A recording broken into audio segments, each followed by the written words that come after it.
Your father is sitting at the kitchen table with a pen in his hand and a single document in front of him. It's a power of attorney.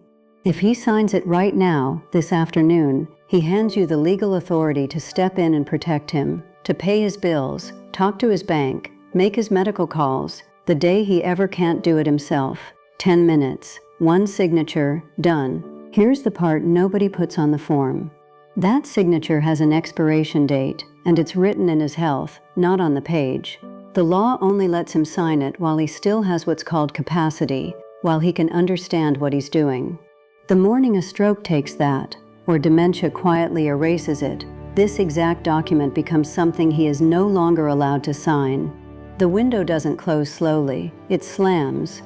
And on the other side of that slammed window, the authority he could have handed you across the table doesn't disappear. It moves to a courtroom. To get it now, you'd have to stand up in front of a judge, prove your own father can no longer manage his life, and let that judge decide who gets to control him. So before you file this under someday, stay with me, because the fix is genuinely one of the easiest things in this whole channel, and the entire trick is doing it while the window is still open.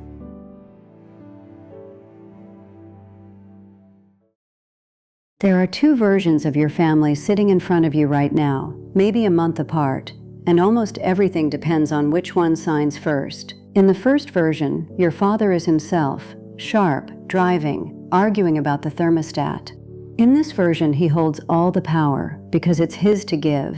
He can look around the table and choose, you, your sister, both of you, and hand that person the authority on purpose, cheaply, privately, in an afternoon. Nobody has to ask permission. Nobody outside the family ever has to know. In the second version, something has happened. A stroke, a fall, a fast slide into dementia. Now your father can't sign anything. And here's the fact that blindsides good families. Being his son gives you no authority at all. You cannot walk into his bank. You cannot manage his Medicare. You cannot legally make a single financial decision for him, because next of kin is a relationship, not a power. To get that power now, you have to go to court and ask a judge for it. And while you wait, his mortgage goes unpaid, and his bills pile up, because no one is allowed to touch them. That's the whole weight of this. The exact same authority is either a gift he gives you in 10 minutes, or a thing you beg a court for over several months. The distance between those two worlds is one signature, and the bridge between them is his capacity, which can vanish overnight, without warning, and take the easy option with it.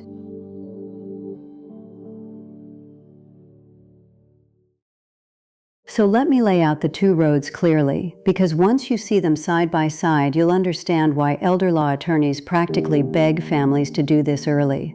Road 1 is the power of attorney, and the key word is durable.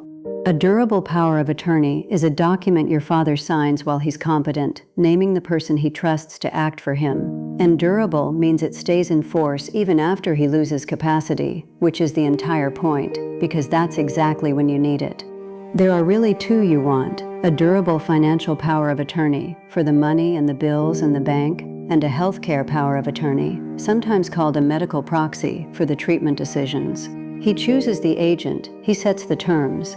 It's inexpensive, often just a form and a notary, and it never involves a courtroom. One warning I'll come back to: a non-durable power of attorney ends the moment he's incapacitated, which makes it useless for this exact situation. It has to say durable. Road 2 only exists because Road 1 wasn't taken. It's called guardianship, or in some states conservatorship, and it's what's left when a person has already lost capacity with no power of attorney in place.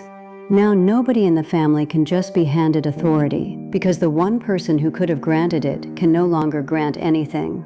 So you petition a court, you file paperwork, you pay a lawyer, and you attend a hearing where a judge formally declares your father incompetent on the public record, and then decides who will control his life. And it might not be you.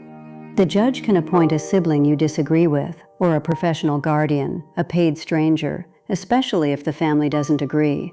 That's the trade you never meant to make. And it isn't only slower and more public, it's genuinely expensive. Establishing a guardianship commonly runs $5,000 or more in legal fees, and it doesn't end there. Courts usually require annual accountings, formal reports on every dollar spent, filed and reviewed for as long as the guardianship lasts, years of it. All of that, the money, the delay, the loss of choice, is the price of a form that didn't get signed in time.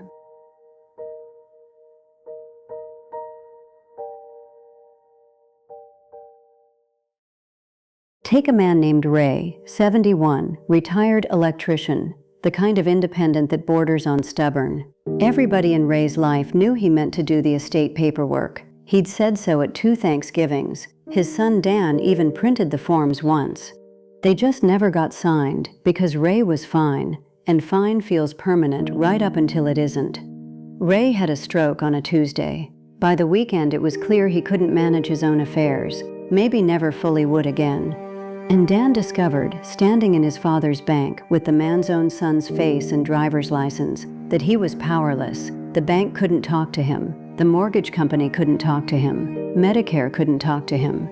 Every door that a signature would have opened a month earlier was now locked, and the only key was a judge.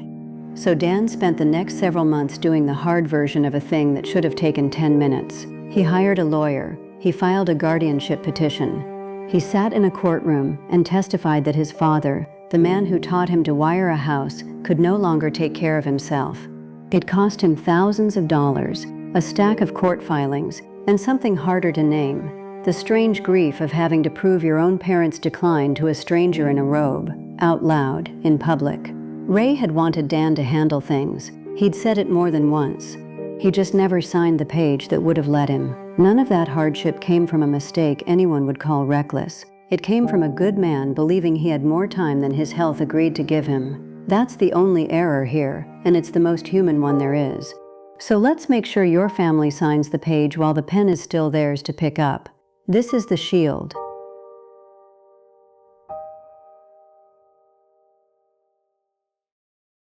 The fix is almost insultingly small next to the courtroom it prevents.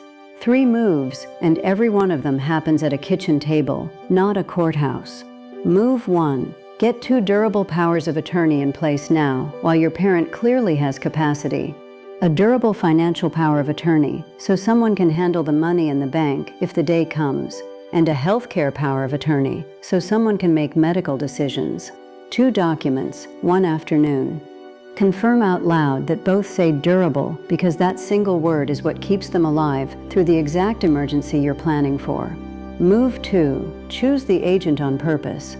This is real power, so it should go to the person your parent genuinely trusts to act in their interest. And it's worth naming a backup agent too, in case the first can't serve.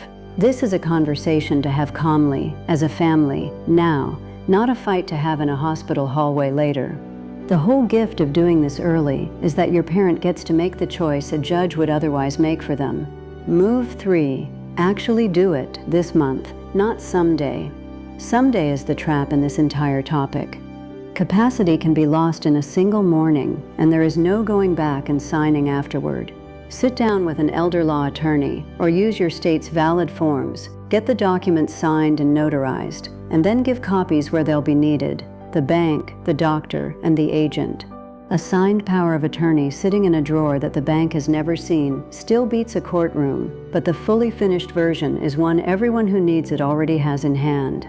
Do those 3, and if the worst day ever comes, your family already holds the authority to act. No petition, no hearing, no stranger deciding, just the person your parent chose, stepping in the way your parent wanted.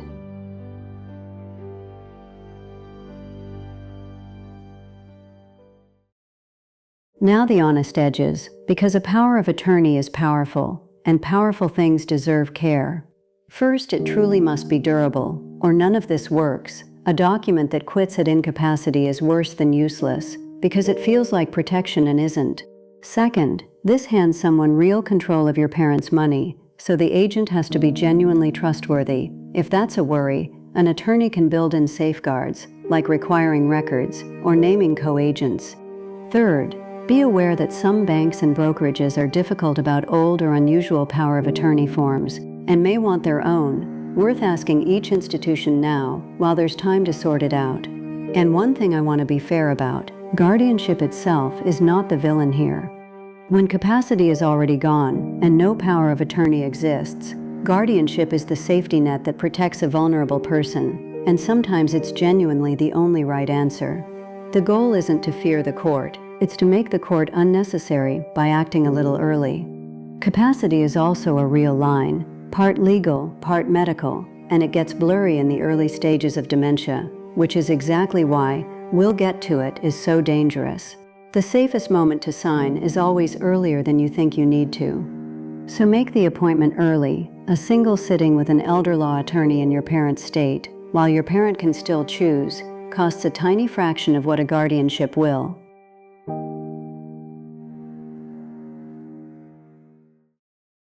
So picture your father at that table again, pen in hand, the document still blank. Everything good in the hard version of this story was still possible in that moment. The choosing, the ease, the dignity of him deciding instead of a judge. The only thing standing between your family and all of that is whether the page gets signed while it's still his to sign. So this is the move, and it has a deadline you can't see. Get the power of attorney conversation on the calendar this month, not someday. Sit your parent down and say it plainly. While everything's fine, let's make sure that if it ever isn't, the person handling things is the one you'd choose, not one a court assigns. If your parent's memory is already slipping, don't wait for a tidier moment. Call an elder law attorney this week and ask whether there's still capacity to sign, because that question has an expiration date all its own. Your parents spent decades being the ones with the authority to take care of you.